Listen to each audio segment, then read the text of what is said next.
فی الحال آپ صلی اللہ علیہ وآلہ وسلم ہمیں اپنے لوگوں کی طرف واپس جانے دیجیے، شاید کہ اللہ تعالیٰ ہمارے باہمی تعلقات درست فرما دے اور ہم لوگوں کو اس چیز کی طرف دعوت دیں جس کی طرف آپ صلی اللہ علیہ وآلہ وسلم نے ہمیں دعوت دی ہے۔ ہو سکتا ہے کہ اللہ ان کو آپ پر جمع کر دے، پھر آپ سے زیادہ طاقتور کوئی نہ ہوگا۔ اب ہم آئندہ سال آپ سے حج میں ملیں گے۔ ابن اسحاق شابی اور زہری رحم اللہ کہتے ہیں کہ یہ 6 آدمی تھے، یعنی جو پہلی بیعت عقبہ تھی اس میں مورخین کے مطابق یہ 6 آدمی تھے، اور ابن سعد نے واقدی کا قول بھی یہی نقل کیا ہے کہ ان کی تعداد 6 تھی۔ اب ان کی لسٹ کیا ہے؟ ان کی فہرست میں ہے بنی مالک بن نجار میں سے ابو امامہ رضی اللہ عنہ، سعد بن زرارہ۔ جاہلیت میں بھی یہ توحید کے قائل اور بت پرستی کے مخالف تھے۔ پھر دوسرے جو ہیں وہ بنی نجار میں ہی بنی بالغ بنی نجار میں سے ہی دوسرے شخص ہیں، وہ ہیں اوف بن حارث رضی اللہ عنہ۔ پھر بنی زریق میں سے ہیں رافع بن مالک رضی اللہ عنہ، جاہلیت کے زمانے میں بھی یہ کامل کہلاتے تھے۔ پھر بنی سلمہ میں سے قطبہ بن عامر بن حدیدہ رضی اللہ عنہ۔ پھر بنی حرام بن کعب میں سے عقبہ بن عامر بن نابی۔ پھر بنی عبید بن عدی میں سے جابر بن عبداللہ رضی اللہ عنہ۔ یہ 6 حضرات تھے جنہوں نے پہلی بیعت عقبہ میں جو ہے وہ اسلام قبول کیا۔ ابن عبد البر کہتے ہیں کہ سیرت کا علم رکھنے والے بعض لوگوں نے جابر بن ریاب کی جگہ حضرت عبادہ بن سامت کا نام لکھا ہے۔ موسیٰ بن عقبہ نے اس پہلی بیعت عقبہ کے شرکاء کی تعداد 8 بیان کی ہے، جن میں اسد بن زرارہ رضی اللہ عنہ اور رافع بن مالک رضی اللہ عنہ کے ساتھ انہوں نے معاذ بن افرا، یزید بن سلبہ اور ابو الحیثم بن تہیان اور اویم بن سعیدہ کے نام رضی اللہ عنہم، ان کے نام جو ہیں وہ شامل کیے ہیں۔ دوسری بیعت عقبہ یا مدینے سے دوسرے وفد کی جو حاضری تھی، پھر اس کے بعد دوسری بیعت عقبہ جو ہے وہ ہوئی، بیعت عقبہ ثانیہ۔ ابن سعد اور ابن اسحاق کا بیان ہے کہ عقبہ کے مقام پر اسلام قبول کرنے والے یہ اولین اصحاب جب مدینے واپس پہنچے تو انہوں نے وہاں اسلام کا چرچا شروع کیا، یہاں تک کہ انصار کے محلوں میں سے کوئی محلہ ایسا باقی نہ رہا جس میں رسول اللہ صلی اللہ علیہ وآلہ وسلم کا ذکر نہ ہونے لگا ہو۔ پھر دوسرے سال یعنی سن 12 بعد بعثت یعنی کہ 12 نبوی میں حج کے موقع پر مدینے کے 12 آدمی حضور صلی اللہ علیہ وآلہ وسلم سے اسی عقبہ کے مقام پر ملے جہاں گزشتہ سال خزرج کے لوگوں کی ملاقات ہوئی تھی۔ ان میں 5 آدمی تو وہی تھے جو پچھلے سال مسلمان ہوئے تھے۔ جابر بن عبداللہ رضی اللہ عنہ اس سال نہیں آئے تھے۔ باقی 7 آدمیوں میں سے 5 خزرج کے اور 2 اوس کے تھے۔ ان میں سے پھر جو نام ہیں خزرج کے بنی نجار میں سے معاذ بن حارث رضی اللہ عنہ، بنی زریق میں سے ذکوان بن قیس رضی اللہ عنہ، بن عوف بن خزرج میں سے عبادہ بن سامت رضی اللہ عنہ، یزید بن سلبہ رضی اللہ عنہ۔ پھر بنی سالم بن عوف بن خزرج میں سے عباس بن عبادہ رضی اللہ عنہ، اوس کے بنی عبد الاشہل میں سے ابو الحیثم بن التہیان رضی اللہ عنہ،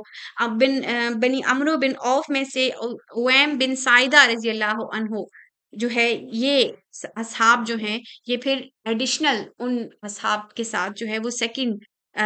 وفد میں جو ہے وہ آئے تھے۔ ان لوگوں سے حضور صلی اللہ علیہ وآلہ وسلم نے اس موقع پر جو بیعت لی وہ بیعت نساء کے نام سے مشہور ہے، کیونکہ وہ اس بیعت کے الفاظ سے بہت مشابہ ہے جو اس واقعے کے کئی سال بعد قرآن مجید سورہ ممتحنہ آیت 12 میں مسلمان عورتوں سے بیعت لینے کے لیے تجویز کیے گئے۔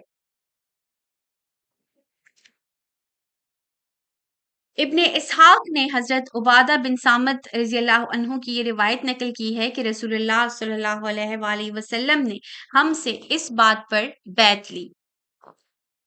یہ کہ ہم اللہ کے ساتھ کسی کو شریک نہ کریں گے، چوری نہ کریں گے، زنا نہ کریں گے، اپنی اولاد کو قتل نہ کریں گے، اپنے ہاتھ پاؤں کے آگے کوئی بہتان گھڑ کر نہ لائیں گے، یعنی کسی پر جھوٹا الزام نہ لگائیں گے، اور یہ کہ کسی امر معروف میں رسول اللہ صلی اللہ علیہ وآلہ وسلم کی نافرمانی نہیں کریں گے اور آپ صلی اللہ علیہ وآلہ وسلم کا حکم سنیں گے اور مانیں گے، خواہ ہم خوشحال ہوں یا تنگ حال، اور خواہ وہ حکم ہمیں گوارا ہو یا ناگوار، اور خواہ ہم پر کسی کو ترجیح دی جائے اور ہم حکومت کے معاملے میں اہل حکومت سے نزاع نہ کریں گے۔ مسند احمد میں اضافہ ہے کہ اگرچہ تم سمجھتے ہو کہ حکومت میں ہمارا حق ہے، اور بخاری میں یہ اضافہ ہے کہ اللہ یہ کہ تم کھلا کھلا کفر دیکھو، اور یہ کہ ہم جہاں اور جس حال میں بھی ہوں حق بات کہیں گے اور کسی ملامت کرنے والے کی ملامت سے نہ ڈریں گے، پس اگر تم نے اس عہد کو وفا کیا تو تمہارے لیے جنت ہے، اور اگر کسی نے ممنوع کاموں میں سے کسی کا ارتکاب کیا تو اس کا معاملہ اللہ کے حوالے ہے، چاہے عذاب دے چاہے معاف فرما دے۔ ایک روایت میں ہے کہ اگر تم نے ان ممنوع کاموں میں سے کسی کا ارتکاب کیا اور پکڑے گئے اور دنیا میں تم کو سزا دے دی گئی تو وہ اس کا کفارہ ہوگی، اور اگر قیامت تک تمہارے فعل پر پردہ پڑا رہ گیا تو تمہارا معاملہ اللہ کے حوالے ہے، چاہے سزا دے چاہے معاف کر دے۔ تو یہ دو بیت تھی، یہ مدینے کے ساتھ پہلا جو ہے وہ انکاؤنٹر تھا مکہ کے مسلمانوں کا۔ یہ پہلی دو بیت تھیں، بیت اولا اور بیت ثانیہ، جس میں مدینے کے لوگ جو ہے وہ نبی کریم صلی اللہ علیہ وآلہ وسلم پر جو ہے وہ ایمان لے کر آئے، اور یہ سارا سلسلہ جو ہوا، اس سے آگے کے پھر جو واقعات ہیں وہ انشاءاللہ ہم نیکسٹ سیشن میں پڑھیں گے۔ جزاک اللہ خیرن کثیر۔